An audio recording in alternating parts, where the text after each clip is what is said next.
Hey everyone, welcome to Opus 18 Resurgence of Power, and it is time for a set review to get us started right in this opus. I am, of course, lucky to be joined by my good man, Jared Eureka Wallace. Jared, how are you, sir? I'm good. How about you? Awesome. I'm happy to have you here with us. Shall we dive right into Opus 18 Resurgence of Power? Yeah, let's do it. Excellent. Okay, we're going to start with fire, of course. And, oh, hold on, I got to sneeze. Hachuka! Actually, it was the card name. I was just doing a lame bit to segue us into it. So, I'm going to just give my thoughts here because there's a lot of backups like this in this set where you can call them reactive backups or offensive backups that these aren't really my type of cards. I don't know if you like them because to me, I want to get my backups down as soon as possible. But a backup like this, to take full advantage of it, you want to do it when there's a target for it to hit. So in general, I don't really like these backups because I don't like having to hold them for the proper moment. And this one does seem kind of pricey to me, especially for just 8K. Granted, the damage 3, like, maybe the ping pump could be good with something like an Ifrit, but this one's a bit out of my price range. Yeah, in terms of just like a generic fire backup, this is just like straight up worse than Ace, because Ace is like a 2CP backup that can do more damage if you pay the overload cost, so it deals like, 9K instead of the 8K. So if you're just using it as like a generic fire backup, it's just always going to be worse than other options that fire already has. I know you mentioned, like you said, there's like these backups that on entry, you deal damage. Like fire already has like a plethora of these. There's like Blaze, and Black Mage, the same unit. Those are like the generic ones, and those are just going to be better options than this. And then the ones that are like obviously really good in that slot are like Ace and Vivi, and Zandy, and there's no way that you're like playing this card over those. So in terms of just like a generic thing, I don't think it's got a case. If you want to play it for the Dole, or the damage 3, then like be my guest. But like slotting 5CP backups into your deck is really difficult in this day and age. So like, I don't really expect to see this card ever, except for like some, if somebody wants to do some like really, really fun kind of deck where you just like ping down your opponent a million times with this and the other type 0 one that Mutsuki that reactivates every time you kill something that lets you ping 2. Like that's the only way these kind of cards are ever going to see play. But great point about the Ace. It's the same cost for him, and he doesn't have to pay the kicker. Well, next we have a False Steward. I'm kind of surprised to see Mannequins get some support again. Although they only got new Mannequins, they still didn't get like a better payoff card than old Opus 2 X Death. I don't know how much you do or don't want to talk about these. They're all just fine. This one in particular is just like, you can buff him, but he's just a body. Yeah. This one's not very good, especially when you like look at the old 2CP fire one. I cannot remember the name of it from my life. Something Soldier, I think. Yeah, the Cloud one. Soldier. But yeah, this one isn't particularly good. For just a quick note on Mannequins in general. Before, you kind of had like Mannequins was like a 30 card thing, and you can do whatever you want with the last 20 cards.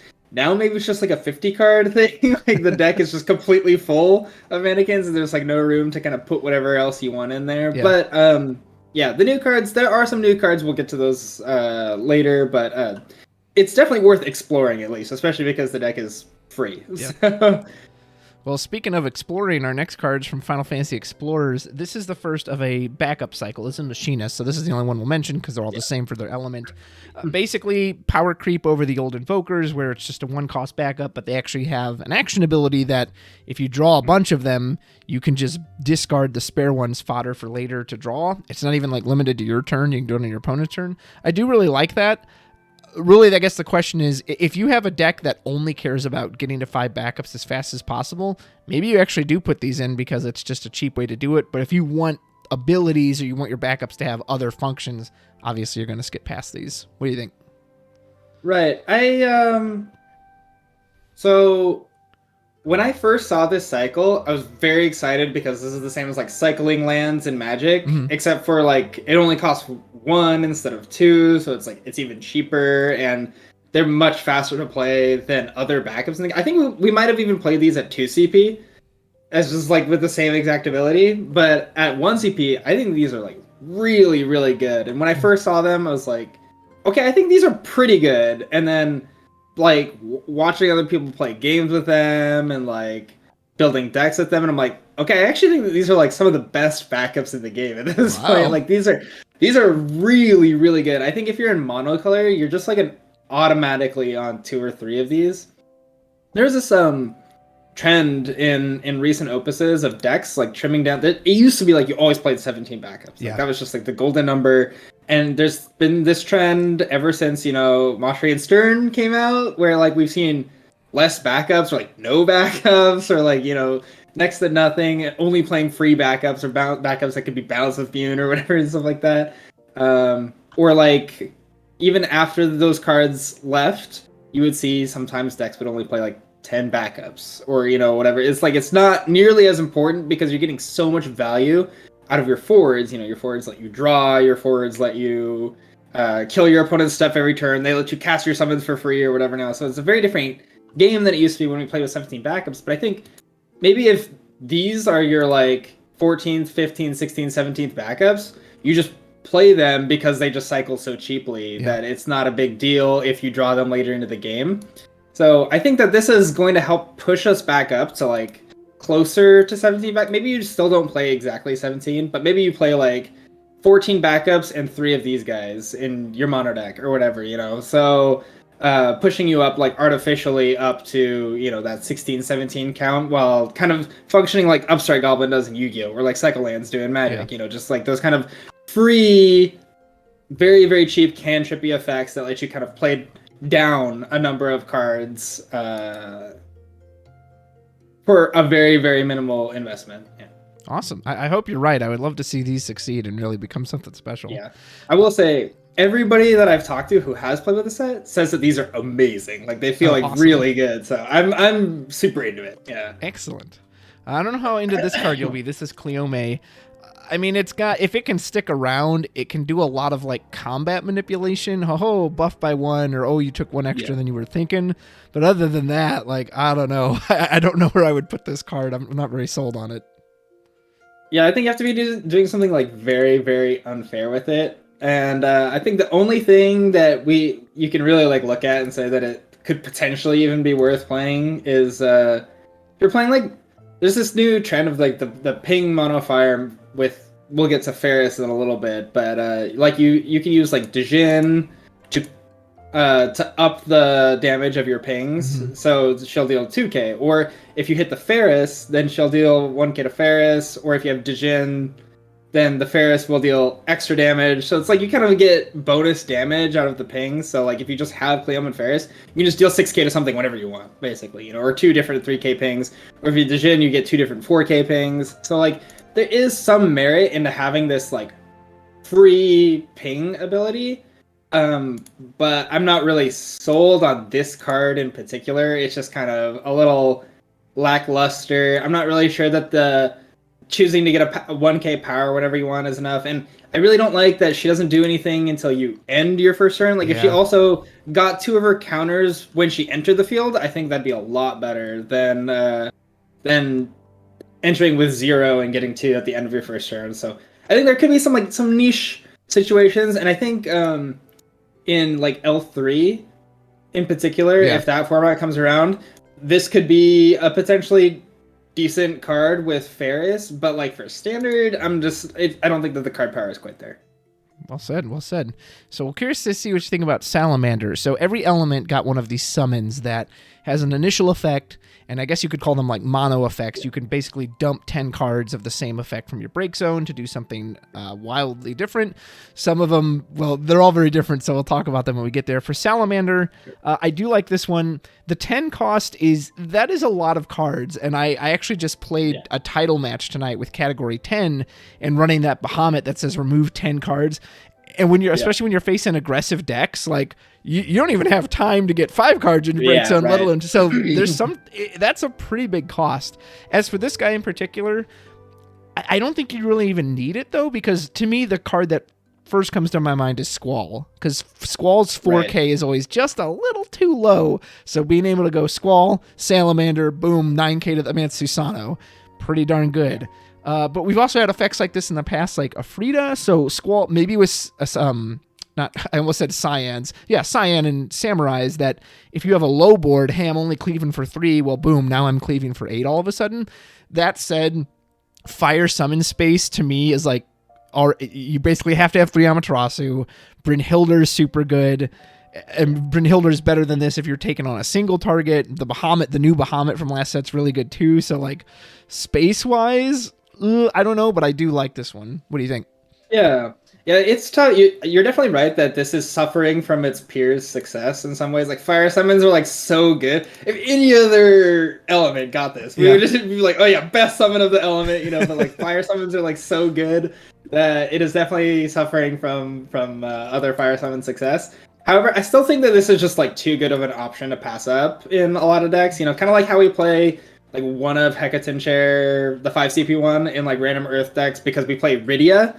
I think because in a lot of fire decks you play Moody or you play Saz, you're gonna have at least one of these Salamanders in your deck just as a search target for those cards. I do agree that like removing 10 cards from your break zone is like really, really hard. In most dual decks, you're just like never gonna do that. It's not gonna happen. Or it's not going to happen until like really late in the game, at least, if it ever does. But for mono, there's actually been like a couple of send the top X cards of your break zone, of your deck to the break zone. So in mono, particularly like mid-range or aggressive styles of mono fire, I could definitely see the remove 10 actually happening a few times, and I think it kind of gets just a little bit more value when you play like the new Tidus or when you play the new two-headed dragon, stuff like that. That being said, I think just ignore the extra 10 fire card cost, just 3 CP, deal 5 kit, everything. It's just a good card, I think, and I think you hit it on the nail, or hit the nail on the head with talking about Squall. It's just 9K, to everything with Squall, which is really, really good, In addition to that, like Rydia gets to cast an AoE now for 5. That's pretty good too, And I guess it's not just Squall and Fire either. I would be remiss to say that. You can play goblins with this, those are 3k pings, so you can clear your opponent's board on their turn now, for 3, because when you have those goblins and you just get like 3 of them, they're just sitting there, you're like, okay, well now I have to play against a 9k board clear on my turn forever, because like if they have Salamander for 3, then those goblins get to ping off whatever excess there is. So it's like those are pretty good. There's also Ferris is dealing 3k to everything, or if you have another Warrior of Light, it deals like an extra 3k there too, and it's got the 1k ping to everything, 3k ping from herself, so it's really easy to kind of it seems like 5 isn't very much, but it's always 5 plus whatever else the fire player has. So I do think that there is a quite a bit of value in that respect. All right, here we have Zell, a card that is criminally underrepresented in FF, as is a lot of the FF8 cards. And man, I don't know, I'm just not digging this one. Like, if he had some other condition to get himself to 10k, I think I'd like him more. Like, I don't know if it was have so many 8 characters or what, but throwing out 2 cards so he can do that, so he can then trigger his effect. Like, I like the art. It's very, it pops, it stands out, but I don't know. Do you like this card at all? Because I do not like this card. No, I don't like this card at all. I think it would have been really good at like discard 1. I think we just would have played that card.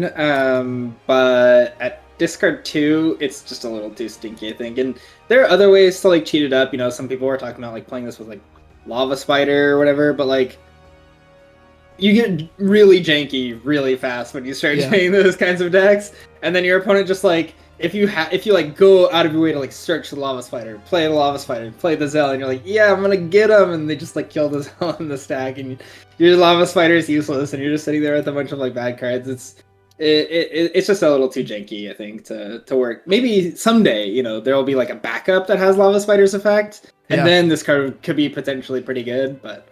The old backup spider. Well, we'll see if his fellow team member is any better. This is Selfie. At first, I kind of thought this was going to be like an Idolus or Clan Gully clone, but it doesn't get characters. It's just fire forwards. That being Yeah. said, this is one of the first of several cards that can pull back the 4-cost Garland Legend from Opus 14. There really wasn't anything in Fire that could do that, other than like the Samurai backup. So it's nice for that, and then it can break itself for 3k buff. That's nothing to sneeze at, and you could then potentially play another one. It's got a burst. I think Selfie's pretty sweet. Yeah, I like this card. I think the reason it's like just like worse than Yettalus and like Set of Clan Gully is because Fire can't be the best at everything, okay? It's gotta have some, it gotta be a little bit worse at some things than others. That being said, you're right, there was like no way to recur characters in Fire before. And now with this, you can. Who's like really getting the most mileage out of this? It's like the mono Fire control decks, I think. You know, like when you have to discard your Susano early, and or like you have to discard your Terras early and stuff like that. That kind of stuff just happens, and it's just the way we play the game because you have to discard cards for CP. So in that particular style of deck, you might see like a Selfie. I think you probably won't see like a bunch of them, maybe like one or two. But for that deck, I do think it does get some leverage. The other thing is, like I mentioned before, you know, we've got the two-headed dragon and the Tidus in this set. So if you do play like a monofire aggressive strategy, the Selfie is going to have better better targets to recur earlier in the game. So that could be potentially useful, but I'm not really seeing it from that perspective quite as much. It's just a nice EX burst to have if you're playing those kinds of cards. Gets just a little bit of extra. Yeah, well, that's fair. So I'm in for a treat this set because there's a lot of mono art that I wasn't really familiar with, starting with this two-headed dragon monster, which I love it. And there's some other great stuff coming up. Really interesting set of monsters this time. It feels like they've really stepped up their game with monsters lately, that they're trying to do something different and interesting with them.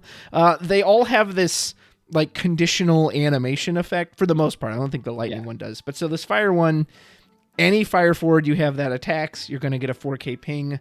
Then you can mill 2 into your break zone, like you mentioned. This is one of our mill to activate them, which really isn't a terrible cost to have this big beefy 9k. My only real concern is it's just a slots thing. Like I think this card reads well. Monsters that basically can dodge big removal and then become forwards when you want them to be are very strong. We've seen that. That's been proven. So, but Jin is a really good monster too. Like, but he has to wait till damage 3. I don't know. Maybe this takes over him. Like, it's a really cool card. And now that Squall is not only going to ping for 4, he's going to hit something else because he's going to take out an 8k. So he seems really, really good. Yeah, I think I'm really high on this card. I know some other people were like, yeah, you just like throw one of them in the deck and it's kind of like good sometimes. I think this is more like a 2 or a 3 of kind of card, to be honest, because it's a 4 CP 9k that doesn't get Shantoto'd, and it puts pressure on your opponent. It helps you fight for board. I just think that this card is like so good. And you know, if you're playing like mono fire, like 12 of your forwards have haste. Like, you know, it's like there's Hien, Squall, Morrow, Lunith can give Warriors of Light haste now. Alua, Sasana, like everything has haste. So I just think it's so easy to get the 4k ping out of this, and having this conditional attacker and blocker, it is just so good. And you know, like if you mill summons, Terra can get them back. You know, like there's all sorts of good synergies here. I think the mill 2 is meant to be kind of both an upside and a downside at the same time. There's supposed to be like a balance there. I think that like decking out, unless you're playing specifically like monofire, like the mill control strategy that some players are really high on, that's just it's not something you need to think about. You're gonna kill your opponent with all of your hasty guys, but way before that's ever a problem. So I'm really high on this card. I think I'm gonna start with 2 of it in most of my fire decks, I think, and see where it goes from there. Oh, and one other thing I wanted to mention about this card is a lot of people are hung up on playing this in 2-color because it says when a fire forward you control attacks, so like it doesn't trigger from some of your other stuff. But think about how many like great fire multi-element cards we got this. Like I made a water fire deck where every forward except for one forward in the deck triggers the card. So because there's just so many multis. So like in Firewater Knights or whatever, you can just like all of your forwards trigger this except for like Agrius or Beatrix or whatever, you know. So I just think that this is being criminally underrated. I think this is like a like a 5 out of 5 level up card, not like a 3 out of 5. So I'm excited to play this in a lot of my decks. I already liked it, and you sold me even more. I'm gonna slam it down and on the field. What I don't like is all this Kingdom Hearts artwork that snuck its way into this set. So here we have Tidus. This card I think is fine. Again, this is not my style. I don't like to self-mill myself. I'm the kind of player who's like, Right. oh man, I lost my Susanoo. That's not fair.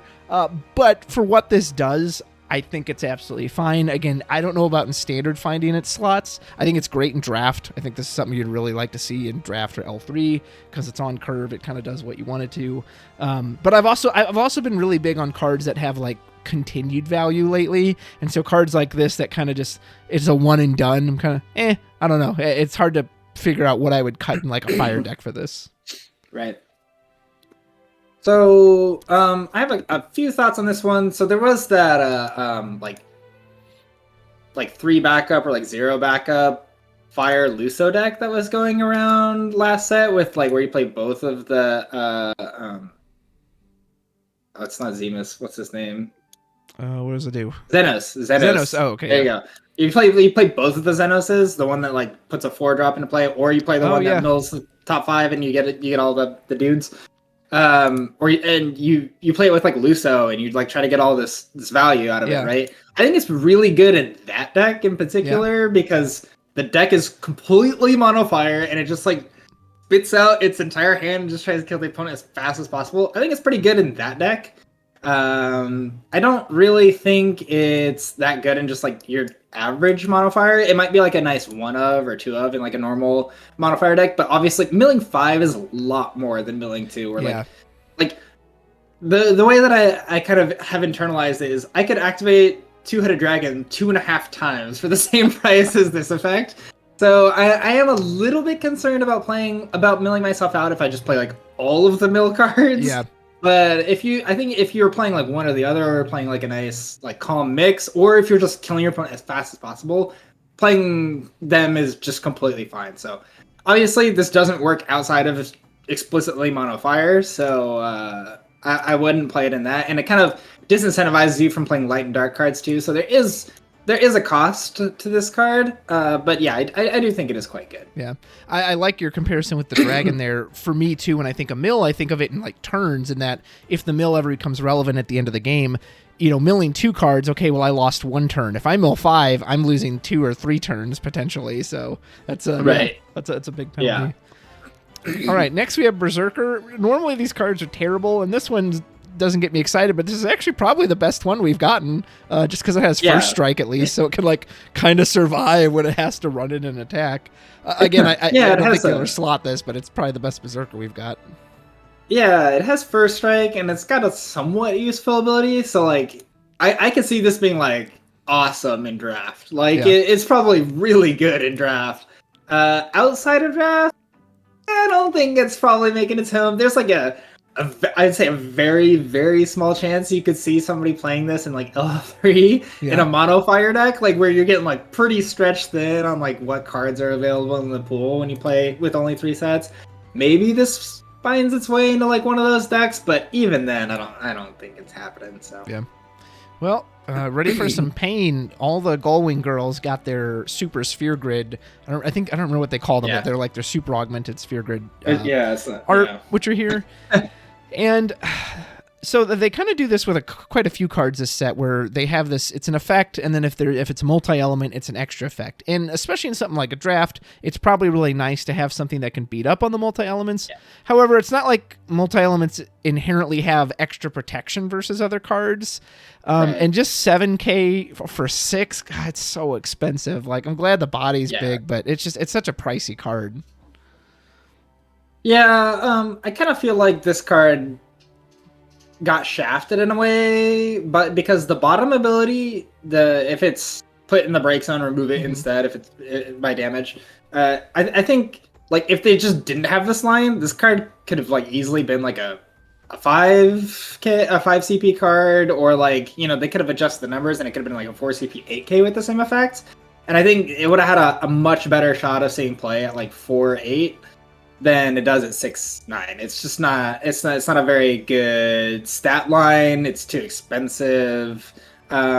but having EX on these kinds of effects is really nice. So I do think that there was like a very small shot if the design was a little bit different that we could have seen, that it could have seen play. But I think at the current stat line with the current abilities and the damage of between 7 and 10 is just not, it's just not quite there. Again, you know, maybe in L3 there's a shot. Otherwise, this is kind of a draft card, I think. All right, so this is our one fire legend of the set. This is Ferris. I'm very curious to know what you think about this. I'm showing off all our gorgeous full art for all of our full art cards. This card I've heard a lot of different opinions on. Some people seem to think it's incredible. Some people seem to think it's not very good. I was a huge fan of the Opus 12 Legend Ferris. I played Warriors of Light to hell and high water back in Opus 12, and unfortunately I haven't touched him much. I'm not very high on this card, and I just wonder if I'm not seeing something, or if, I don't know, if maybe I'm not, or it's something's there that I'm not, because it's not Dataluma. Some people are like, oh, it's Dataluma, you just ping it. It's like, well, but 4 is very different than 3, plus you can choose her freely. It's only when she actually receives the damage. 2, do you put her in a Warrior of Light deck? Because now you're giving up the other Ferris, which had the duality of like, hey, I can make everything cheaper and I nuke everything. So she already took care of that. So do you just put her in mono fire? I mean, you've got Lunith, but now you've only got 2. Like, I don't know. I like the art, and it's a neat idea. I'm just not sold on this being a great card. So if you think differently, please educate me. I think that this card is being criminally underrated, but it's not like an insane card. It's just like I think it's a good card when you build around it. So first I'll say that I don't think he goes in regular, like what we know up until this point as Warrior of Light. Like, it just doesn't go in that deck. It doesn't make any sense. The other Ferris is like way too good in that deck. So there's no way that you're playing it in that deck. However, I do think that there's options for like Fire Wind Warrior of Light, or like Fire Water Warrior of Light, where will still compete with the other Ferris, but maybe that's just like not important for that particular deck. I think you're not supposed to play Cactar and ping this the way that we did with Dataluma. I think you're supposed to use its own ability to ping itself to trigger that, and you're supposed to do it with multiple Warriors of Light on the field, right? So the way that I tried to evaluate it is just like, try to imagine a mono fire deck where you're playing this and Lunith, which are just good cards for mono fire. And then if you want, you can play Soul, which is the crystal generating one, or the crystal generating one when you party, and it also brings in things for free. And also there's that 4 CP Onion Knight that's in fire that lets you draw 2 cards. That's also a Warrior of Light. So there is like 4 Warriors of Light just in fire all by itself that are all like pretty playable cards. And in that respect, you're going to get searches off of the Ferris in mono fire. Like, just in mono fire Warriors of Light alone, you can get searches off the Ferris without playing any like super janky cards. It's just the Soul and the Onion Knight, and those cards like work well together. And also mono fire gets crystals from Cyan and Heian. And also you're going to have these other like 4K ping effects from, the Two-Headed Dragon or the Squall or the Salamander. So I do think that it kind of like comes together all by itself. You don't really need to try to build around it so hard,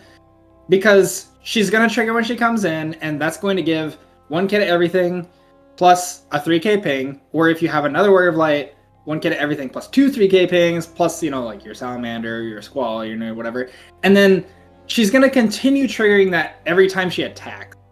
And that doesn't sound super powerful, but then you also have to remember there's goblins, right? You do get to haste her for free, or Lunith can haste her for free as well. So like, I do think that it's kind of underrated, because there's a lot of these like really small techie synergies that people are overlooking when you just read the card. You kind of have to really like try to sit down and think about like, okay, well, what else am I playing in a deck with her before it really starts to figure itself out.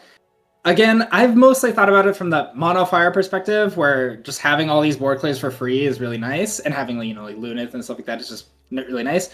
But again, there's also there's that Crystal Bartz that has like is a really good crystal card that has like never seen play because walls are just like so bad. Because the new arc is also really good, and this card is really good, and there's also, like I said, the Soul for crystals, and we're approaching a point where there are just enough walls in fire and wind, or like in 2 elements, that you can just play like a 2 element wall deck instead of a 4 element wall deck, you know? So I do think that there's something there, and I do think that this card will see play, like for sure. I'm totally sold on that. Do I think it's going to be like the top tier 1 deck or the best way to play mono fire? That I'm not so sure about. Yeah. Well, I appreciate that insight. Maybe fire it is its place. So someone if out there, if you can break this card, make it look amazing, please do so. So this one, I know how much you like 13, Jared, so I'm curious to know what you think about Fang. Obviously a great card and title, not that anyone really plays that. But I'm going to play it. Yeah, Jared's like, well, you better believe I'm going to. I mean, you can play mono lightning at this point. You've got so many lightnings. Yeah. Beyond that, really great with 13 forwards. In fire, I can't think of a whole lot of those, so you're probably splashing this with something else. You could do it with the new Lightning Legend. You could do it with other prominent 13 forwards. I'm not really sure where this goes. You're the 13 guy. What do you think? All right, I've already completely analyzed this card. I know everything about it. Let's hear it. Yeah. I don't think that this card is good enough to see standard play, because just like go look at all of the other fire category 13 cards. They're all like 2-drops or multi-element or like 3-drops or whatever. And this card says cannot become 0. So it can't make the multi-elements into 0. So this card doesn't actually reduce anything in the set, basically. It only reduces the ice and lightning, multi-element lightning. That's the only card it reduces in the whole set, I think. And that ain't doing it, you know, like, so I think this card is kind of a dud for standard. Like, again, in title, totally busted. And I think in L3, there's actually a case for this card, because we have all of the Bahamut's from last set that everybody forgot about already, the fire and ice ones. Yeah. Those cards are all 4 or 3 cost, and Fang can reduce them to 2 or 1. And then it also reduces the 3 CP Sarah to 1, or the 5 CP Sarah to 3. And yeah, there is like potential for this card to have like a 13 deck, fire ice deck in L3, I think. In standard, it's not going to happen. We'll see maybe later, early next year when the custom starter comes out. Maybe there's some good juicy targets in there for this card, but there's really just not a whole lot of expensive 13 cards in the first place, and the ones that are pretty outdated, or title reliant, basically. So I don't think it's very good for standard. Maybe one day. So here we have Meath, EX Burst, which is great. Is searching out basically any card in your deck. You can't grab backups, but anything else you could want, you can grab, which is awesome. My only hang up is you have to discard a multi-element card, and generally those are the strongest cards in your deck, so you don't really want to throw them away. Maybe in a deck where you can recur them easily, you don't care as much. Like, that line alone makes me kind of go, I don't know. What do you think of Meath? Yeah, I think that this card is specifically for, like, fire water, as far as I can tell right now, because fire water, it doesn't really have a lot of fire backups that it wants to run, besides the ones that are searchable off of like Leonara and Marina and Sarah, right? So it is decent in there, and you don't really want to play your Arciela or Furion until your opponent has like targets, or until you're drawing cards with the Furion, so they're kind of not as useful early. Also, there's like, if you're playing Knights, Gawain is obviously really good, but Steiner is really bad, but you kind of have to put him in the deck because he's a fire and a water knight, so you can search him with Gawain, and you just for those like funny, stupid reasons, he kind of has to be in the deck, but he's really not that good. So you kind of like search with Gawain, and then you can play Meath and, you know, search out whatever you want, discarding the stupid Steiner in your hand that you had to search. So I do think it's a kind of playable there. I don't really expect to see this outside of there, especially because the other Meath is actually just a really good card. Yeah. So yeah, it does have some unfortunate competition in that way, but it is a nice EX. It's nice that it just randomly has EX and is a playable enough card that I would expect it to show up every now and again. But for the most part, you know, only a few decks can ever play this card. So every so often there comes a rare with the text of a legend. It's Ramza. It's one of those cards that isn't revealed beforehand, and we all see it. We're like, how is this not a legend card? This card is one of the ones I definitely want to build around. He uses the new warp mechanic, so he's our first instance of that. He only costs a fire and a colorless. He's a warp of 2, and he's just like, everything about him just reads amazing. So he comes in, pulls any knight can technically be a backup, not that there's a lot of those. 5 or less on break zone, plays it right to the field. You're thinking Agrius, you're thinking Garland. He synergizes with the other knights, and then you could just dole 4 active knights to break any enemy and hits him for a point of damage. And he's a 9k, so you can't kill him with Amaterasu. You can do it to stop the recursion. But it's just like, I mean, just everything about this card reads amazing. I think I'd happily pay 7 for this, but the fact that I can turn 1, warp him out anyway, like, if this doesn't bring knights into the light, like, maybe they're beyond hope, because this thing just seems awesome. Yeah, this is the best knight card that we've ever had, and it's like on par better than Agrius, I think. I'm really excited to play with this card. The Dole 4 active Job Knights is it's just super good. Yeah, everything about this card is great. The only complaint that I have is just that I don't actually think that the Opus 14 Garland is that playable, so like I wish that there were some better Fire Knights, but this is definitely like the best one by far, so I fully expect to see, like turn 1, just jam Gawain, search Ramza, warp Ramza, like profit. Because even if they kill the Gawain, so if you turn 1 Gawain and then search Ramza and just immediately warp the Ramza, if they kill the Gawain, that means when the Ramza is warped and comes back, you get to play Gawain again. Yeah. It's like, it's so good. Yeah, I fully expect to see this everywhere, basically. Like maybe Fire Water Knights is not the sauce for like a meta reason. Maybe there's like some meta reason that like Fire Water Knights doesn't do it, but like if there's ever a Fire Water Knights deck, this has got to be a 3 of, right? Yeah. Like it's so good. Yeah, I fully expect to see this everywhere, especially in the early set. So we're all counting on you, Ramza. Don't let us down. Next is Lulu, who did let me down when I first read it, because it's saying pay 3 to deal 3,000 damage, which is a terrible rate to have to lose a card and backup CP. Again, it gets a small buff if it's multi-element. However, I think specifically the one deck that immediately comes to mind is Black Waltzes or Black Mages, that when you discard those cards, they do an additional 4,000 anyway. So now you're saying pay 3 to do 7. Still not an amazing rate, but a little better. I don't know. Is that enough to save it, or is there some other deck I've forgotten about? See, you've made the grave mistake that I also made and forgot that when Black Waltzes are discarded for cost, it doesn't count. Oh, no. So actually, you can't even do it with this card. So this card is just chaff. I made the same exact mistake. I was like, oh, but you can discard Black Waltzes. And then I was like, oh, somebody was like, no, you can't. I was like, oh, darn. That's sad. Yeah. Womp womp. Well, we've got another disappointment, which is Rain. I really love this character in Brave Exvius, and he just seems to get really crummy cards. Other than his Opus 13 one, and his light one was cool, but this one, so he wants to be the first guy on the field because that's how he gets his reduction, and then he doesn't do anything until damage 3. He is blank text. Yeah. And then maybe I could live with that if his damage 3 was like amazing, kill something but no, it's just okay, hit something for 5k, like that's it. You gotta wait all that time for nothing. Yeah. This it's a disappointment. It has good jobs, I will say. Yeah. The jobs are really good on it, and it might like sneak through somewhere because it kind of has these 2 jobs. It comes in off of Ramza. Hey, maybe there's something there, but yeah, I don't really expect this one to see any play in standard.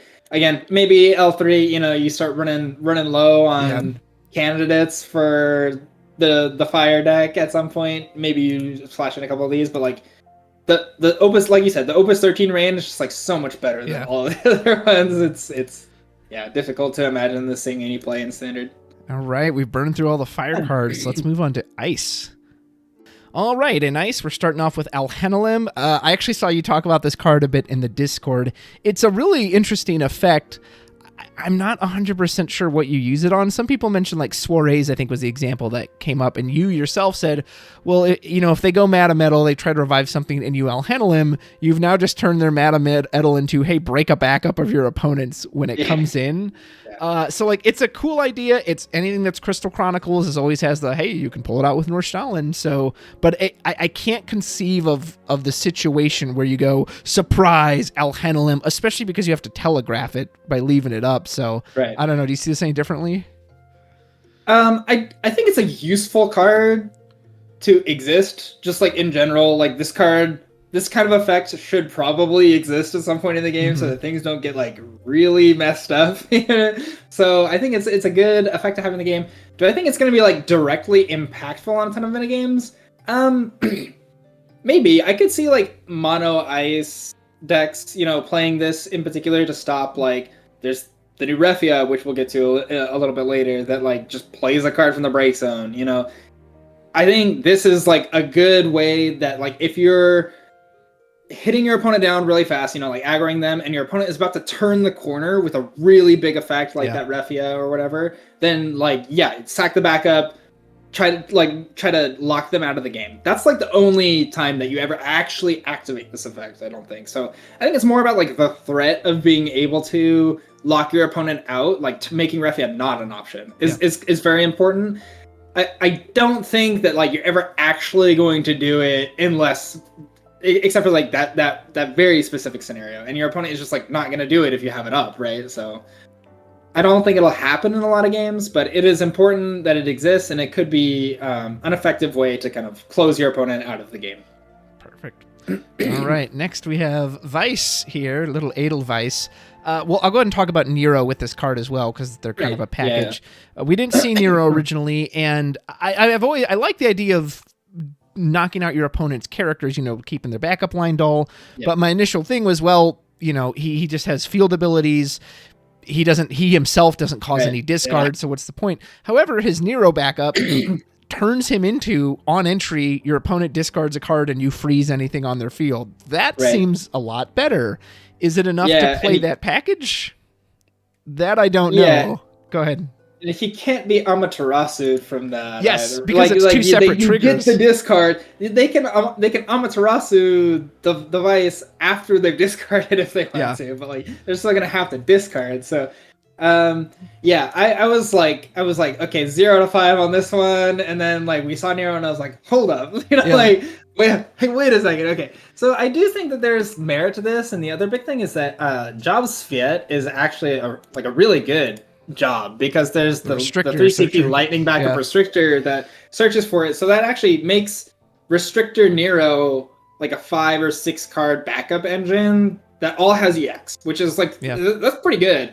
And that's a second EX lightning backup searcher in lightning for ice, because there's also Sid Reeves searching for K-Sith. So I think the backups in that deck just got like really, really good, really fast, and I really want to play the package just because the backup lineup is so good. Mm-hmm. So I'm not actually sure if like Weiss is like the shining star card out of this little package here, but I think you like are probably gonna play it no matter what, just because like Restrictor to Nero is good enough already, and then this card is playable. It's like it's worth the slots for sure.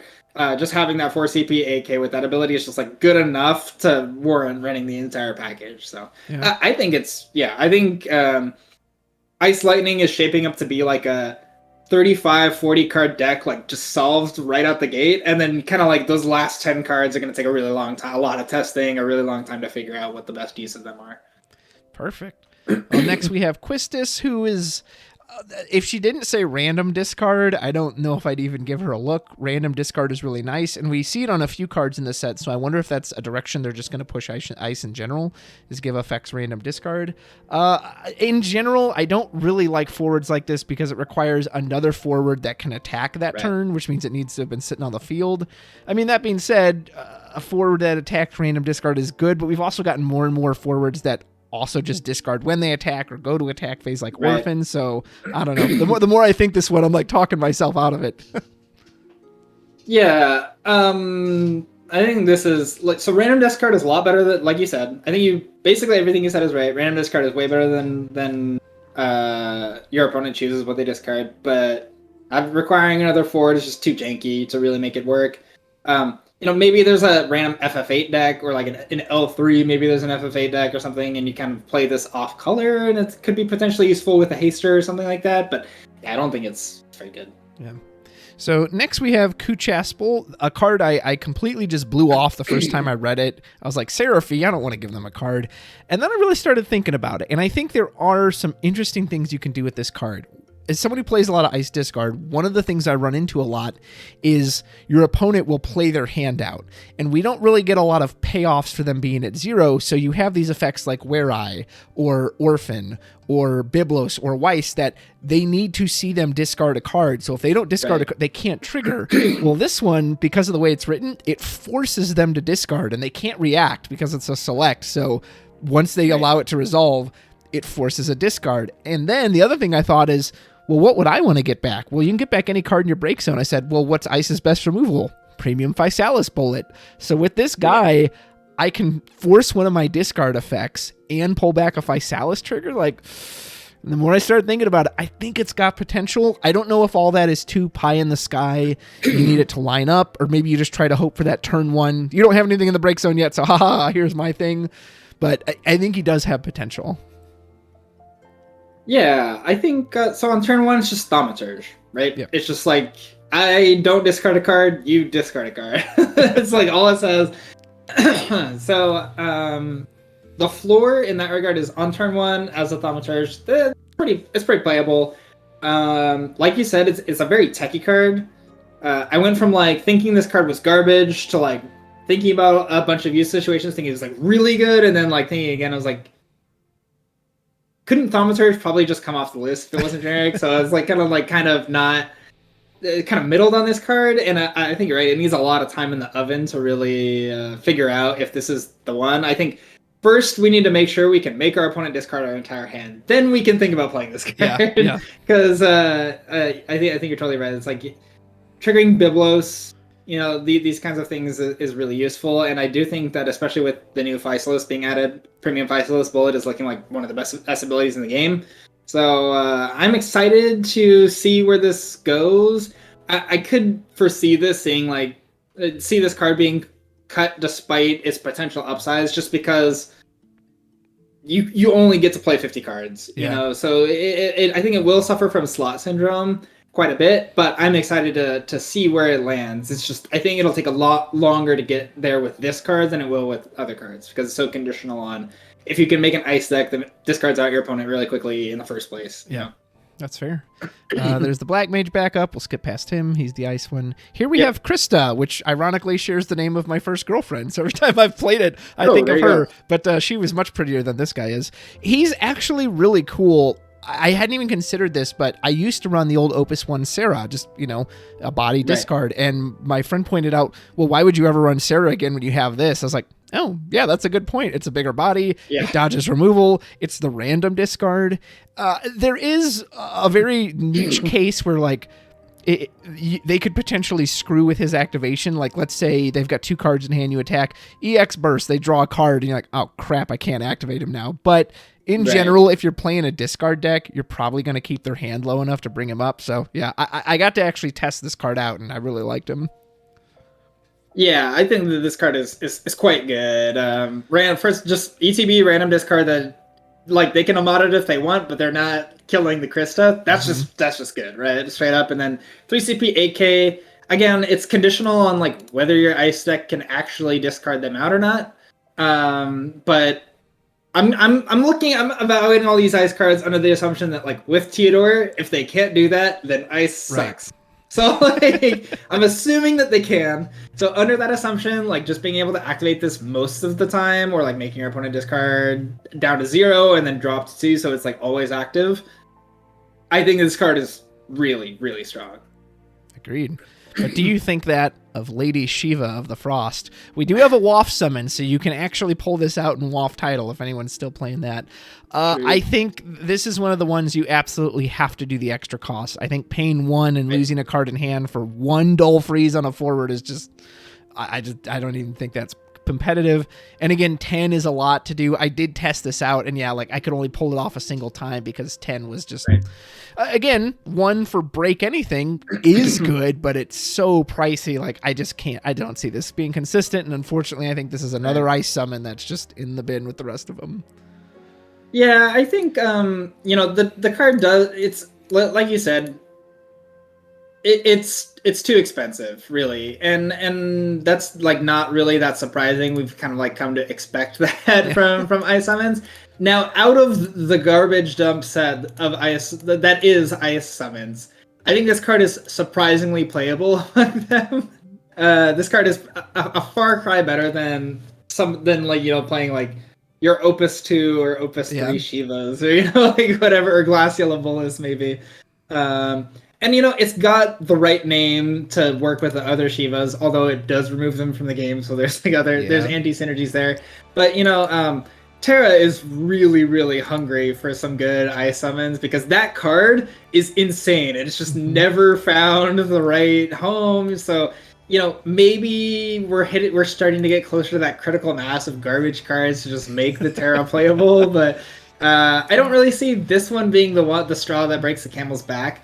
That being said, if you're running like 0 summons, you might just like put in a couple of Shiva in your mono ice deck because you're starting to get, reduced value on having your like 40th forward or whatever it is, So you might play some of these just because there's no better option and you kind of like might as well, because you do need some kind of summon base removal. Only auto ability removal could be potentially, disastrous. So I guess stars lining and playing like a couple copies of this card, it's not going to be like a great card in that deck probably, but it is just barely above the margin some of the time, I think. Yeah, that's fair. Next, we have Chime. This is another one I got to try out in 2 matches, but it never came up. Like, I never used the ability. My opponent was always thinking about it. He was always like, okay, you've got the Chime up. I gotta... but I don't know. If I'm going to leave a CP up, I usually want to use it for Kefka or Edward or something. Right. So, I don't know. Maybe there's a place for this. It's Crystal Chronicles, but it just didn't really come up. Yeah, I think this suffers from Edward being just a much more useful ability on a dull backup. So like you're never leaving this and Edward up a lot of the time, and you have better options a lot of the time in mono ice. That I think 1 or less is very different than 2 or less. So like while Krista's like, okay, if I discard them to 0, then they draw to 2. Well, Chime is offline. So that's just already kind of not where you want to be as a card, and I don't think it makes sense from a theory perspective to have this card in your deck a lot of the time.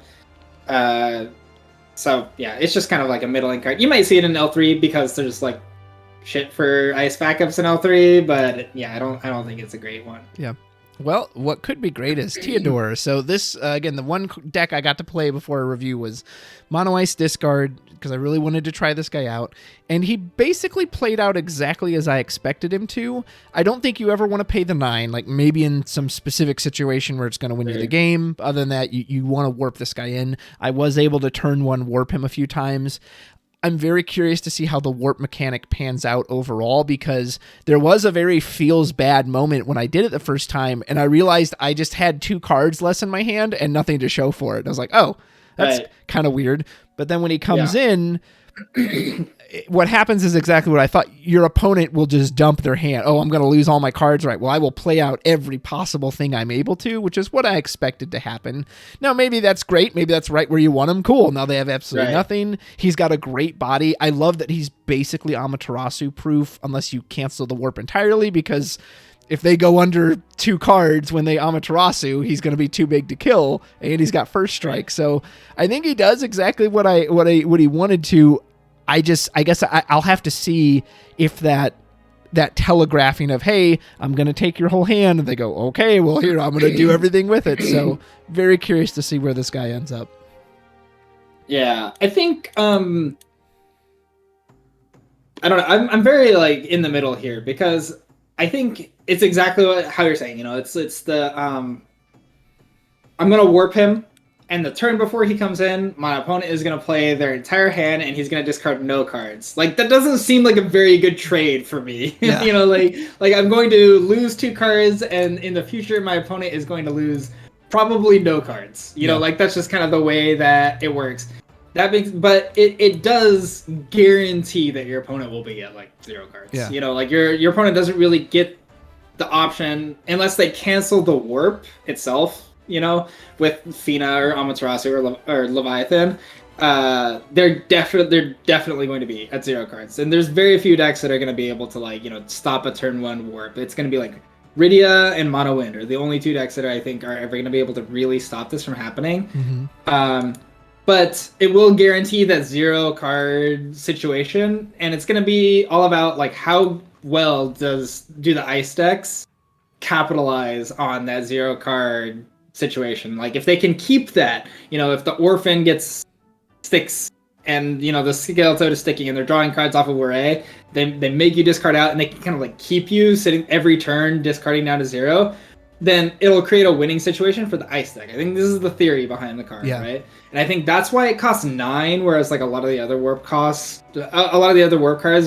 have reasonable costs. It's because this card is creating a situation that your opponent is potentially never going to get out of, and I think because of that, it might be, even if it sucks to like warp this card, you might have to play it anyways, just because it kind of forces your opponent into a certain kind of play style and situation.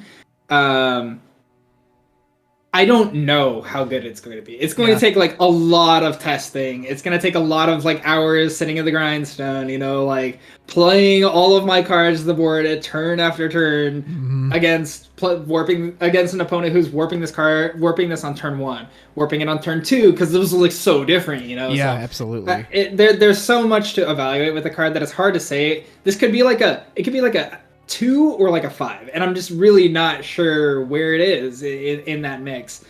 Again, I'm kind of afraid that ice is so built around this, like, you must discard your opponent down to 0, that even if the card is awful, you might just have to play it, but only time will tell. Yeah, I got my fingers crossed for him. I hope he can just be awesome. Here's Nuge. It's just like the Echuca backup. Like, it's really nice if you can get it, but same thing, you've got to save it for the right moment. Any thoughts? Yep. No. Awesome. Next is Nero. We talked about him with Weiss. Here we have Hein, or Hien. This is Hein, I believe.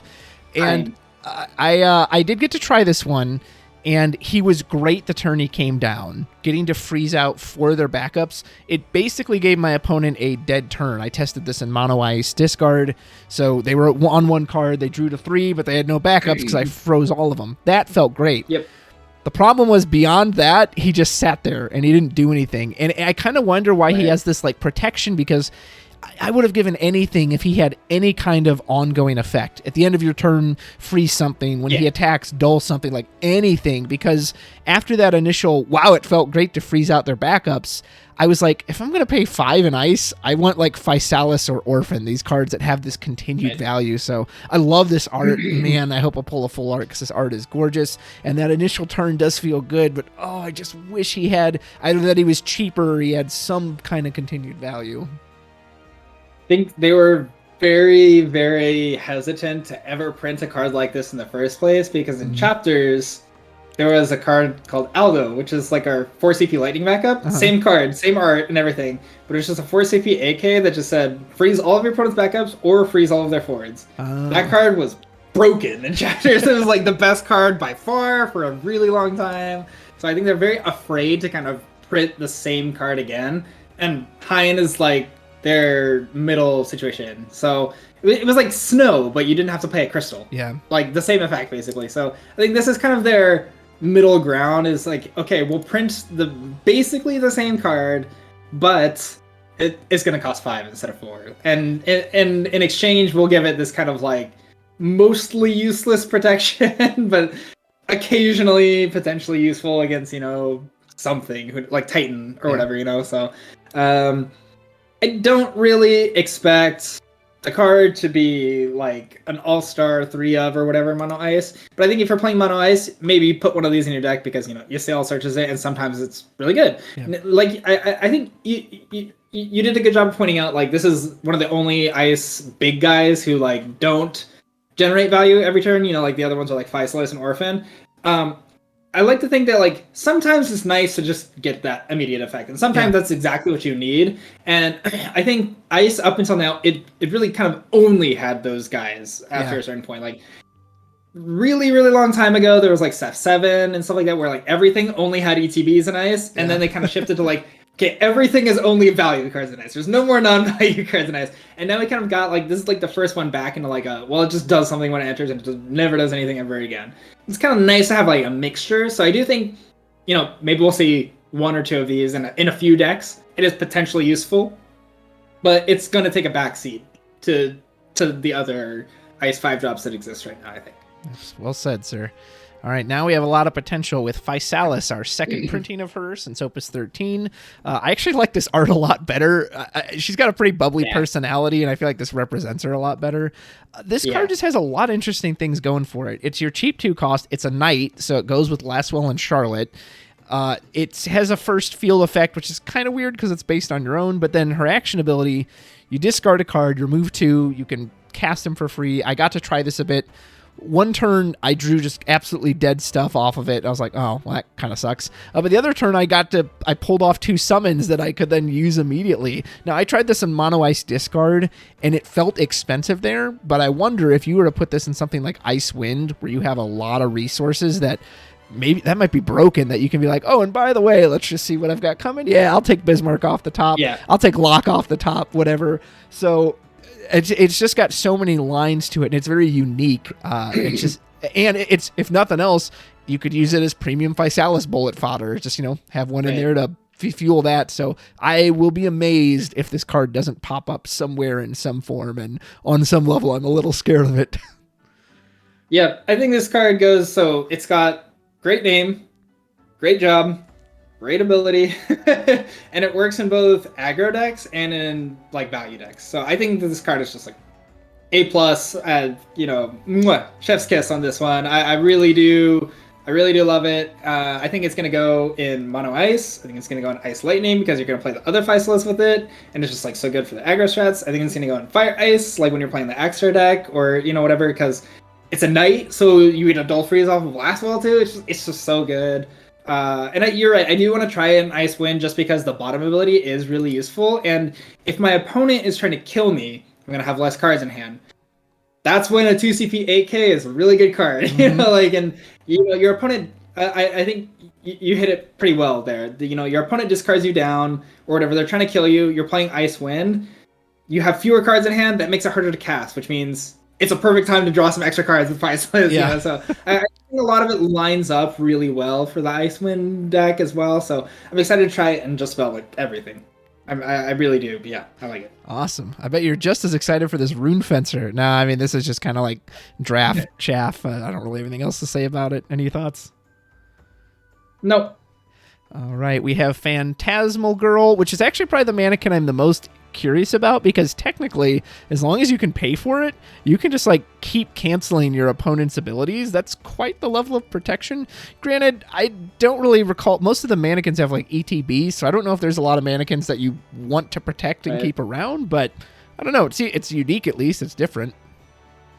Yeah, I think maybe this would be a good time to lump this card in with another card. There's the 1CP Earth Cecil mannequin. Yeah. That's just you can sack it off, and one mannequin you control can't be broken this turn. I've heard a lot of people say exactly what you just said, where it's well, but you don't really want to protect your mannequins. They have ETBs, right? And I think that's a little short-sighted. It's definitely true that it's not as good as protecting Rydia or Porum, or these kinds of cards that generate so much value over time that they're just so useful. However, I think what a lot of people don't realize is when I'm playing against a mannequin deck and they're just turning their cards sideways, I've got to kill them eventually. Yeah. And when you have to kill them eventually, it is really useful to have these cards that make it a chore. Yeah. So, if my opponent is just sitting there, if they turn 1 played the 4CP 8K Knight that searches their backup or whatever, and they're just sitting there hitting me with it every turn, and they have Terra out, I can't kill the thing that's just hitting me every turn. It's not going to happen, right? So I do think that these cards are kind of underrated by the community. Mm-hmm. Again, it's mannequins, so there is kind of a limit to how good they're going to be. Sure. But I do think that this card is really, really quite good, and I think the mannequin players who immediately slot 2 of these into their decks are going to do a lot better than people who don't put any in at all. Yeah. And if they ever do get stronger in the future with a bigger payoff, this card could be brutal that, haha, you can't pick anything. Jared, for I don't know how many opuses now, I have wanted an ice legend that just said, I wanted Ice's version of a board wipe. It enters the field, it dull freezes all their at least forwards, if not characters. And when I first read Yuna, I thought that's what I was getting, and then I reread it and I was like, I mean, her special, I know you can like chain the special. I don't know, it's still very expensive. It's a special, it's 2 ice, it's 2 extra. It is cool that you can chain it by dulling her. I just don't know. I hope I'm underrating this. I hope this actually, wow, it feels good. This is a really big board wipe. But the fact that they get to keep any card that lets your opponent choose the least damaging option for them has never seen play. So that's my initial instinct with this. I hope I'm wrong. Please let me be wrong. But how do you see it? Yeah, I think this card sucks. Perfect. Unfortunately, I think the S ability is really good. It's just kind of expensive and like, do I really want to play 3 of a bad card in my deck? You know, it's like if it had like one of those techs where it's like you can discard any ice summon to use special ability. Yeah. That would be like, oh, I'm on board. You know, like that's awesome. But like it doesn't have that line, so probably not. Fair enough. Man, Opus 16 Lastwell is my baby. So the moment I saw this, I was like, who's this imposter? I don't want anything to do with him. Right. Get him out. And I have to say, on name alone, who's this imposter? I don't want anything to do with him. Get him out of here. Like, that Lastwell is just so good. However, as people have pointed out, Ice doesn't have a lot of ways to draw cards. Here's one. I kind of wish it wasn't so conditional. Like, I don't know. Would that have been busted if it was just drew a card, or if it was a smaller condition, 2 dull characters? If he wasn't Lastwell, I think I'd like him a lot more, but I can't get over my bias. I'm like, I don't, this isn't the Lastwell I grew up with. What do you think? Yeah, I do think that the other Lastwell is just like one of the best ice cards that have come out in recent times, so it's kind of hard to say like, oh yeah, I don't need that. You know, like I'm not really on board with that. However, I do think this card really kind of got shit on them by the community because its name is Lastwell, but it is really a lot better than it's being given credit for. Yeah. Like, it just says if you're playing a normal game of FFTCG and your opponent has 3 backups and a dull forward, you get to draw a card for free. You know, like it is. I think it is solid. I don't really foresee it like being jammed in standard decks just because the other Lastwell exists. However, you know, when L3 rolls around, that Lastwell goes out. Like, I think this card is a staple in every ice deck all of a sudden, you know? Yeah. So I do think that the card is better than is being given credit for. I do think it's getting a bad rap. Yeah.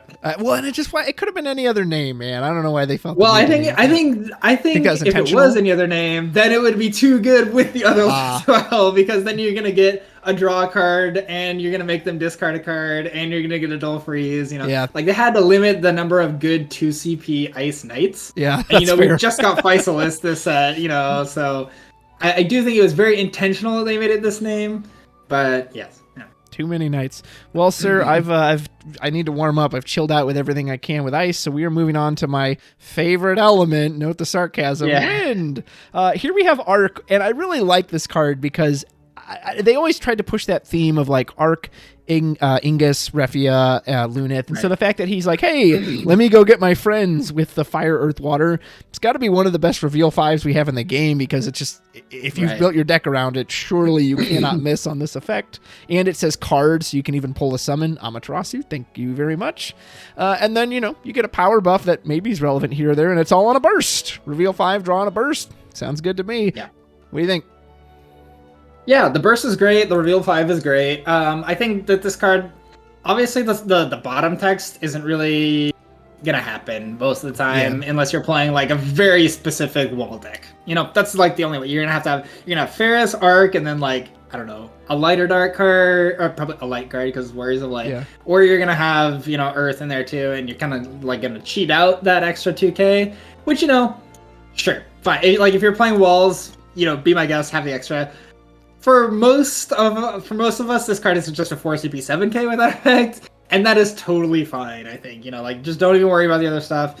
If you're gonna play, you know, Wind, Fire, Walls, boom, Arc 3 of instant. You know, you're gonna play that. It's gonna work well in Wind, Earth too. And while it's true that like Earth, Wind has no shortage of good forwards, this is a pretty good effect on like a burst. I wouldn't be surprised to see it, even if you're just playing like a totally random, like not totally different thing. If you're playing enough Earth cards in the deck, you could just play a random arc and it's just going to be pretty good. You know, like the burst is just useful. So I kind of view this a lot like Gabranth, the Legend Gabranth that searches out a 5 or higher. Just like useful burst on a body, very low commitment, and worth including in a lot of decks just on that basis alone. Yeah, he's got a heck of an arc, that's for sure. So next we have Iris from Final Fantasy 15, which before the Retainer set came out, you might be like, man, why do they always insist on putting her in Wind? But hey, all the boys are in Wind now, so it works right in with there. And honestly, even without that, like, I really like the second effect. I played a lot of that Fat Chocobo 16 deck that you've played, and this is a perfect card for that. It can play off the Fatty. Now it can protect him. Like, what a great ability. Just, Cracker, protect from any ability. It doesn't have to come from a forward or from a backup. It's just any ability, you block it. So everything about this card just reads superb. Yeah, I'm a big fan of this. So I think it should be said, this card is just like a Retainer's card. It's really not useful for anything else. People are talking about like playing Noctis for 0 and like activating this. I'm like, you're trying too hard. Like, it's not that difficult, just to do it. I think Retainers were already really good. Like, I think at the end of Opus 17.5, with the starter deck coming out, the best way to play Wind was Retainers, in my opinion. I like to play the Retainer deck that came out of Japan.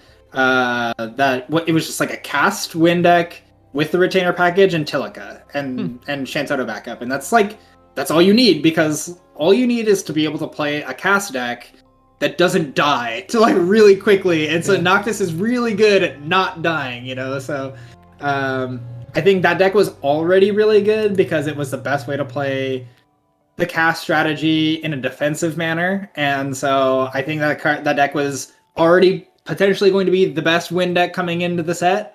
And now that it has Iris, maybe it's even better. Like that's all I can think of. And it's going to have to compete with Icewind, but Icewind is very not defensive and the Earthwind is very defensive. So you just like choose what you think is best for whatever meta you're in, and you're going to play one of those decks. So I think that this card is like guaranteed to see play, and it's going to see play in that deck, and it's going to see no play in any other decks. Yeah.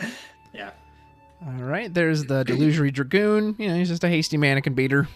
Nothing else to say for me. Yeah. I think it's nice that, I'll probably die to this card a few times. It's just like 2 extra points of damage out of nowhere, so I think it's definitely worth including in the mannequin deck, but probably just a 1 or 2. Yeah. Well, what about old backup Kites here? Doesn't really hold a candle to forward Kites, but they have very different roles too. This is one of those cards that it just feels like there's stuff that exists that already does what he does better. I think of Madam M immediately. Right. She's on an EX burst. He is specified for 12 characters, so obviously great in title, or maybe if you... But you don't play him in Sky Pirates because the forward Kites is so damn good. Like, I don't know. Is there some home you see for this guy that I haven't seen? Because to me, he just seems like he's just too weird and awkward. Yeah, I think...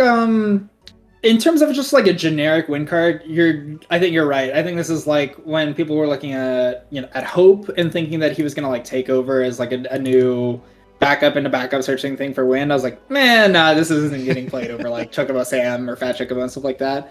However, there is the new Legend Fran, the multicolor one we'll get to in a little bit, and that plays this card. So if you're playing the Fran, you're probably playing this card. Just the way it is. Yeah. That's just how it goes. You kind of have to. That being said, like, where do I see like that deck going? I have no idea. Like, I've like sat down and like opened up the deck editor and like put the cards in and been like, no, I don't get it. Like, it's not clicking for me. So I don't know where I'm going with this one. But whenever that deck comes out, whether it's this set or in the future, I guarantee you this card will be in it, and it probably won't be in any other decks. Yeah. Next is the Ranger. I just kind of see it as pack fodder. Any thoughts? Yep. Okay.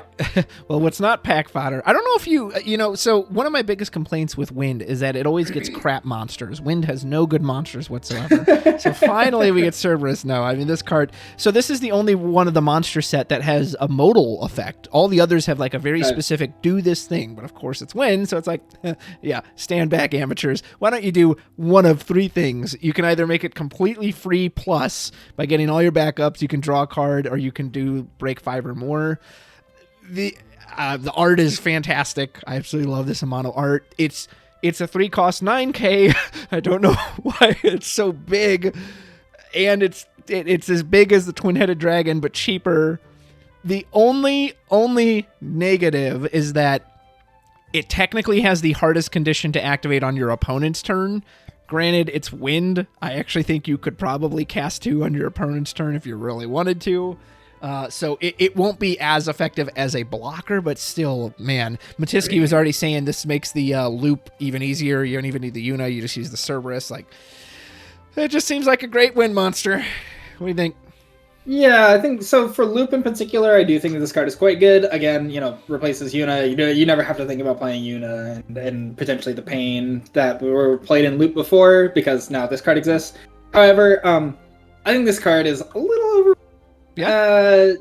Yeah. Oh, please tell me. Wind has so many good monsters. And you're not playing this one over Typhon, and you're not playing this one over Atabos or Ochu because they don't really do the same thing in the same way, Maybe you'll play it over one copy of Ochu, but you're not going to take out 3 Ochus and put in 3 servers. It just doesn't work like that. It's not generic, So I think that while it's true you're going to play one of this, at least, I don't think you're going to be jamming a bunch of them. Also, I think it actually works against the other wind monsters in a lot of ways, because if you want to play this, you want to play it so that you can activate it on your opponent's turn as a blocker, which is really something that wind needs.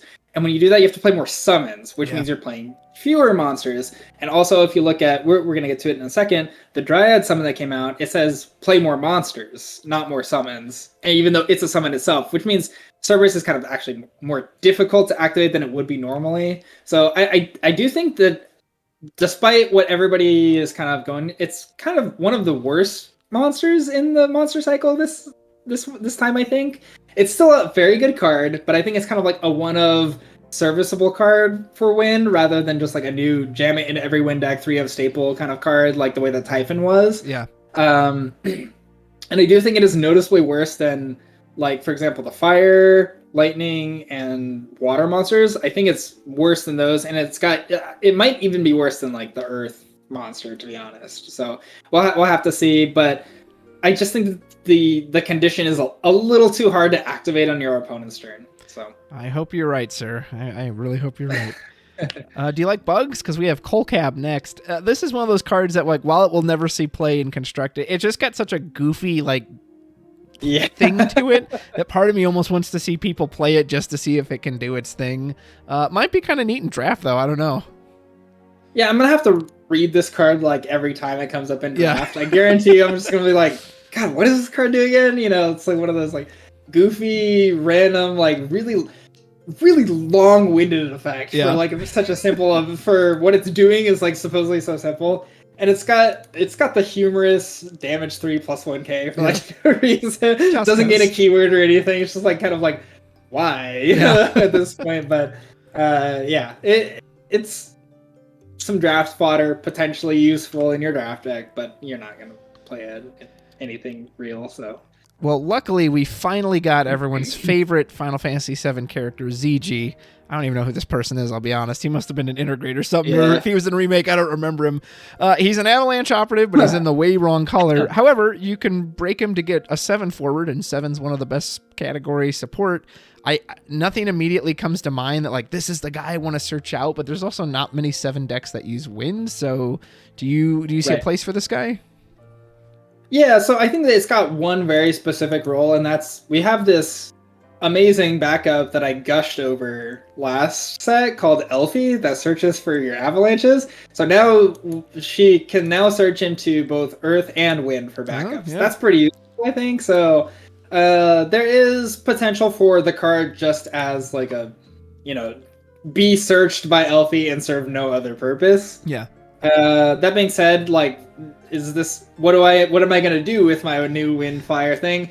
I don't know, but if I eventually, when I do build a Windfire deck, is this going in? Yeah, probably, maybe. It depends on what other things. Windfire does have a lot of other good searching, so there's Norstallin, there's Pinello, but those are both wind cards that search into fire cards, and Elfie is the opposite. It's a fire card that searches in a wind card. Yeah. So that could be potentially useful. There could be something there. Who knows? If you have a 30 card fire, 20 card wind deck, maybe that's kind of where you want to be on the the way that you play, or the way that you construct the deck. But again, I don't have any like set in stone, this is going to see play in this deck kind of thing. It's just like, well, it's potentially useful at some point just because it has a good job. Yep. Well said. Consistency is never a bad thing. There's the Thief backup. Let's get past him. Charlotta. Yeah. That's sure a lot of damage. So this is Thoradin on a forward. Search any card you want. Yeah. And I'm curious to know if you would ever pay 5 for this. I mean, 5 to search anything, but the body's very tiny. However, the warp is obviously pretty strong. You can warp it, again, turn 1. But man, Wind decks and Wind X decks, Earth, Ice are usually so tight on slots. Like most of those decks already have so many great cards to pick from. Are you going to stop to get this card? Like it obviously has a good effect, but other than an immediate warp, I don't know if you really want to be playing this later in the game. How do you see this? All right, hot take time. I know a lot of people are saying that like search for any card is really good text, and I agree, that's really good text. This is like the worst warp card, I think. Actually, please. I think that this card is bad, and it's like a total. I think it's a total trap. Now, if I eat these words, like, you know what, you got me. You got me. But I think that this card sucks. Like, I think it's awful. I think that the only reason Thordan ever became playable is because Soiree is so stupid. Yeah, it has a burst. Yeah. Yeah, it has a burst, and it's a backup, and it's water, and Amber is just so good that you have to do it. I don't think that there's ever a way you're paying 5 for a 5k. Like if the body was like an 8k or a 9k, sure. I think maybe then you would have a case for this card, but 5 for a 5k is just way too bad. I think that the only way this card ever sees play is, somebody is kind of like getting debated into it in like their mono win deck. It's like, or it's being used in some kind of degenerate infinite loop or, something like that. I could see, potentially, like Loop wants to warp this card out so that they can win X turns from now and like guarantee that they're searching for their last piece. Those are that's the only deck I really think that this is ever getting played in is Loop. And that's just because, if you loop, you win the game. Therefore, searching is good. But like, that's the only time that this card could ever be good, in my opinion. I don't think that you're ever like, I don't even think, somebody brought it up to me. It's like, well, if you just like warp this on turn 1, isn't that really good in mono win? I'm like, no, because that means you're like not playing backups. Like you have to minus 2 cards from your hand immediately. Yeah. Like I would much rather just play Chocobo Sam and then switch my Fat Chocobo and then play Fat Chocobo next turn. Like where if I like warp this and I play Chocobo Sam, then like I have like 1 card in my hand and I have to discard whatever is on the top of my deck. I really don't like this card for mono wind. I don't think it's good for like wind ice. I don't think it's good for anything besides loop. So great insight. That was a nice spicy hot take, and you might be right. I said, it's easy to fall into that trap of search anything, best text in the game, but you might be right. All right. I will say, yes, it's got great art. Yes, I do really like that art. Well, and this has got to be your favorite art coming up next, Dryad, right? Like what a lovely looking squid plant lady here. So, of course, I immediately compared it to Chocomog because it's so similar, damage based on characters, draw a card. Obviously, still very, very different though, especially the more I read it. It doesn't have an EX burst. You need the kicker if you want the card draw. And so at first I was like, oh, well, it's worse than Chocomog, but Chocomog is 1,000 damage per character. This is 2,000. That's huge. That means you can double the damage with half the characters. So then I started to say, oh, maybe this card's actually really good. Wind has kind of like Fire has a lot of summons competing for it. Asura, Chocobo, maybe Chocomog. So I would imagine if anything, this comes down to space, but effect-wise, this seems quite good. What do you think? Yeah, I think that the Chocomog comparison is really good. I think that this card is baseline just way more consistent than Chocomog is. Like when Chocomog is really good is when you have like 10 characters and you just like one shot anything, you draw a card and you're like, but like you're already winning so hard by the time that you're there that it can kind of feel overkill sometimes. And sometimes when you really need to kill something, Chocomog is like 1k short or like 2k short, or like you're not going to draw a card and that's kind of like really bad.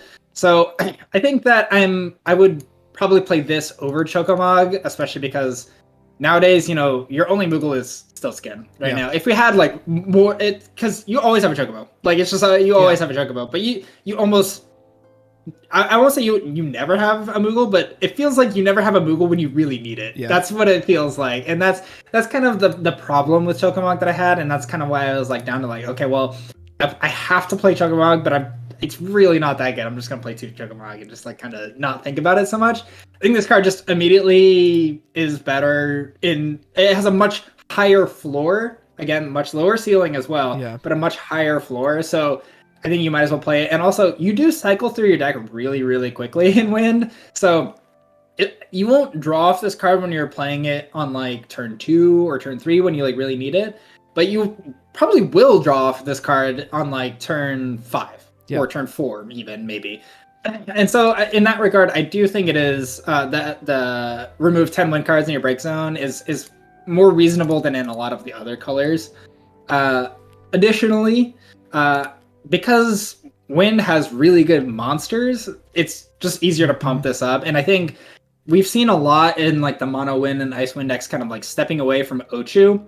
Like you play sometimes like 1 or no Ochus even. And I think this card says, well, if you play Ochu, you do a lot more damage from a really early point in the game. So in that regard, it kind of might encourage playing Ochu again, and I think it could be healthy in that way. Healthy to play Ochu. Never thought I'd see the day. Yeah. All right. Nash is one of those cards that if this game ever had a sideboard, I think he'd always be in there because the first thing that comes to mind is like a Neo X Death counter or a Tenzin counter. They turn 1 Neo, they turn 1 Tenzin. So you go, Nash, boo, goodbye. Other than that, I mean, he's Crystal Chronicles, but at this point, Crystal Chronicles has so many choices. Like, it's not like they're lacking for targets to pull off of Dorstalin. So I don't know. Yeah, to me, he seems like a great like sideboard. I don't know if he's ever, maybe just a one of just cuz, but what do you think? Yeah, I don't think that you're gonna be able to slot this most of the time. It is a good option to have, though. Like Neo X Death will come back. It's just like an inevitable. The card is just kind of built in this way that it's kind of like always looming threat, like Dredge and Magic. It's always like on the precipice of coming back and just ruining everybody's day, like out of nowhere. So I do think that it is an important card or a nice card to have in the pool. A nice little Northstalin in color counter to Neo X Death is very, very nice. Do I expect it to see a ton of play out of the gates? Nah, but like I would be very surprised if we never saw this card come back up. Yeah. So I do think it is nice to have for sure. Absolutely. You know what else is nice is this amazing mono artwork for Bartz. Bartz just always gets damn good cards, man. They love this character. And what a crazy art. I'm guessing that's a chocobo he's riding on, even though it kind of looks like this weird stork camel hybrid, but yeah. So this card, as with all Bart's cards, always has fun job synergy. That if there's one man who loves to work, it's Bart's. He is going to sell you on work as much as he can. So it's dual job, Wanderer, Warrior of Light, and this card to me has potential to just be kind of goofy. I actually had someone tell me they tested it in Sky Pirates tonight, and it was just like, it's just another Sky Pirate. Penelo's cheaper, and all those, and the fact that he just gives him, it's like that old Camelot protection, except where Camelot was fair because you had to wait a turn. Bart's is like, no, that's too slow, baby. I'm protected now. Like, oh man, I'm a little scared of this card. This is one of those cards that just kind of makes me go, oh no, I don't want to face this Bart's. What do you think? Yeah, I love this card. This is totally up my alley. I love everything about it. The first thing that I thought of was like, oh, I could just like play this in Sky. I did exactly what you said. I played it in Sky Pirates. Like it was like I want to play this in Sky Pirates and make my Penelo cheaper and like protect it. And not only that, if I have like Vaughn and Kites out, it's just like 9K for no reason. Like it's like. And I was like, okay, so I'm gonna play this, and I'm gonna say fire, and then my samurai opponent is going to cry. Yeah. like it's like, oh, it just can't choose it, and for no reason, and it's just like really buff, and yeah, I really like the card. I don't think it's like supremely overpowered or anything. It's like it's not going to like one card your opponent so much of the time. Like you're still gonna have to fight their board so that you can attack with it, or like stuff like that. And so in that respect, I think it is like a very well designed, well balanced card. But like, it's so cool. It's so nice to have in the pool. Like this is like, I think even in just like a random mono win deck, like if you're playing against other mono color decks in the meta, you can just splash this in. It's just like a really fuck. fuck, not this guy again, you know, kind of thing, you know, just like back in the pool for like no reason. Again, we also talked about like potentially like a Fire Wind Warrior of Light deck. The other Bards is obviously going to be really good when you're playing crystals, but also this card is, you know, pretty good in there. You know, it's like a nice little True Name Nemesis kind of card, and so I really think that this card is awesome. Like I don't know if it's like a 4 out of 5, 5 out of 5 card, but like if this card never saw play, I'd be very surprised. Yeah. And it deserves to for that art, if nothing else. Hey, you look like you're feeling a bit poppy. So Poppy is a card that Chris Matisky said, well, this card is blank. It has no text. It's garbage. And I say what you do is you dust off your old Opus 7 Yuris, put him on the field. So he's now a 10K first strike, brave, can't be blocked by 3 or more, which means he can then dull himself for his old effects. I love that card. That card was such a fun, neat card. Other than that, though, I don't actually know what else he would do this for. I mean, just straight power buffs are fine, but she doesn't affect herself, right? Yeah, other than the wind effect. So she's very easy to just like, okay, Brynhilder her or whatever, and then messes with your combat. So I'm inclined to agree with Chris that outside the Yuri situation, she's probably not that great, but someone please play Yuri with this. I just want to see it. Yeah, I do, you know, like with the Barts or like with the multi-elements and stuff like that, I see what like you're supposed to do with the card. Like I look at the card and I'm like, I understand what you want us to do. You want us to play like a cool tricolor deck and use this card as like an anthem to like buff our guys and do cool things. I'm like, yeah, I'm not gonna play that card. It's just like it's too much to ask for, I think. Really cool. I think if there was like a, you know, if more people played like the commander style gameplay, like this could be a potentially cool card in like one of those kinds of really long, slow, driven out kind of games. In competitive FFTCG, I just don't think this card is ever cutting it.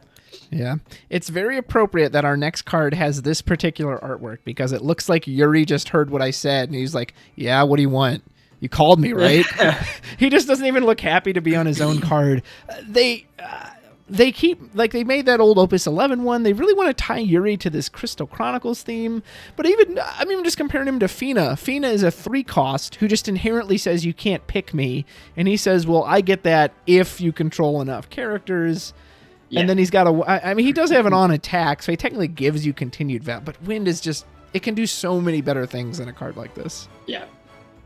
Yeah, it doesn't read particularly bad, but it kind of feels like, well, standard is just way too far past this kind of thing. And in L3 you don't have Marshallen, so it's not going to work there either. So I think the card is mostly relegated to title. Yeah. Now in title, maybe it's really cool. I don't know, but yeah, I don't think it's really making any waves. So then I'm curious to know what you think about Yuffie. I believe this is her first legend card. Obviously, I think it's an instant slotted in ninjas just because the old Yuffies are so old. Beyond that, though, I was talking with my friend about it, and he said, well, at least Wind got a crappy legend this set. And I said, did it? And I was reading over it. I was like, yeah, how do you best use this card? Great with something like a Bismarck, where you can ping, ping, ping, ping, ping, ping, and then you go in with the Yuffie. Granted, has Wind had trouble doing that anyway without Yuffie? No, it hasn't. Yeah. So do you really need a slot for this? Yeah, the more I started really thinking about it, I don't think anything about the card is bad, but I just, outside of ninjas, where do you want to play this? Yeah, I think so. Ninjas is an interesting alternative to like a Wind value strategy that isn't really like a Storm deck. You know, it's kind of different. But it still has like that Bismarck inevitability where like you kind of get going. And I think Yuffie is like a slam dunk there. You know, you get to reactivate everything for Bismarck. It helps ping. It becomes untargetable, so it's like this really big wall that your opponent can't get past. It's got a great S ability, like dealing the 24K is like, that's no joke. That's a lot of damage, you know. So I think there's a lot to be offered there, but like doesn't work with cast very well unless you need like a big 10k untargetable, but they can also just kill the UV before it reacts. Like it's so weird as a Wind legend. So I don't really think that this is getting slotted in like Mono Wind, or it's not getting slotted in Retainers, it's not getting slotted in Ice Wind. So I think it's just only a ninja card, basically. Yeah, that's fair. Vanish. Poof. And into this cute little Leafkin guy. He's fun little full art. I've been trying to think about this one, and I don't know. So the first two cards that came to mind, you have to wait till damage 3, but Bismarck is so nice for the wind engine. Then there are some games, despite all the drawing, it was like, where is Bismarck? Why are all the Bismarcks buried on the bottom? So the idea of going out to fetch Bismarck, bringing him right to the field seems awesome. He's not limited to win cards. You could bring out a Sasano from your deck if you're like, oh my god, I need that board wipe now. Yep. So I kind of like having that contingency plan, and if that's what you're doing, then maybe the damage 3 isn't even a big deal. Well, I'm dying anyway. Okay, I gotta go get Sasano, bring it right to the deck. That being said, I don't know, these backups that like don't do anything till damage 3 are always a little strange. I mean, he's just a 2-cost early, so on one hand I like him, and on another hand I'm like, I don't know, is it too weird to do it? What do you think? Yeah, I think so. I think the best comparison for this card is like Fiona, probably. Oh, okay. But Fiona can be searched by Northstalin, and this card can't, which is like a pretty big deal, I think. So I think if this card was FFCC, then we would probably play it over Fiona, because it just says put Bismarck on the table, and that's just like that's a really important thing, you know. So I think that is a very potent ability, but like being locked into damage 3 means that you can't do it in the mirror, so you still have to kind of like hard draw for your Bismarck, which means, you know, you're playing Alexanders and stuff anyway, so maybe this card just isn't that useful. And yeah, I don't know, it's kind of got it has upside, but it is very slow, but the upside might just be big enough to play it anyways. But I think the biggest problem for me is that the deck most likely to slot this is Mono Wind, but the backups are so stretched thin in that deck that I really can't see it happening. So I think if you do play it, it has to be Ice Wind, and I'm not really sure that you're going to play it over Fiona there. That's the thing. So could be. I would be surprised if it didn't, like, you know, pop up in a list every now and again, but I would be surprised to see like everybody shift to it as like a one-of staple. I don't really think that that's going to happen either, because it's just not searchable. So not unless they just really love those cute acorns. Well, as we wind, yeah, hold on. Oh, is it an acorn? I thought it was. I don't know. It looks like a hop. Oh, maybe it is. I thought it was a little hop, and we were gonna make beer out of it or something. Oh yeah, maybe it is. I'm not 100% sure. I guess it was called leafkins. I was like, oh, it's some plant of some sort. Sure. Yeah, I don't know. Yeah, I don't know. Well, that will do it. I'd be happy if it was a beer character. Right, yeah, that'd be awesome. Well, that'll do it for Win, folks. Stick around. Check out, this is part 1. Part 2 will be coming out very shortly, where we will cover Earth, Lightning, and Water. And then part 3 will have Light, Dark, Multi-Element, all that good stuff. So, Jared, thank you so much for joining me for this. Stick around for part 2. Thank you. We'll see you then. Take care.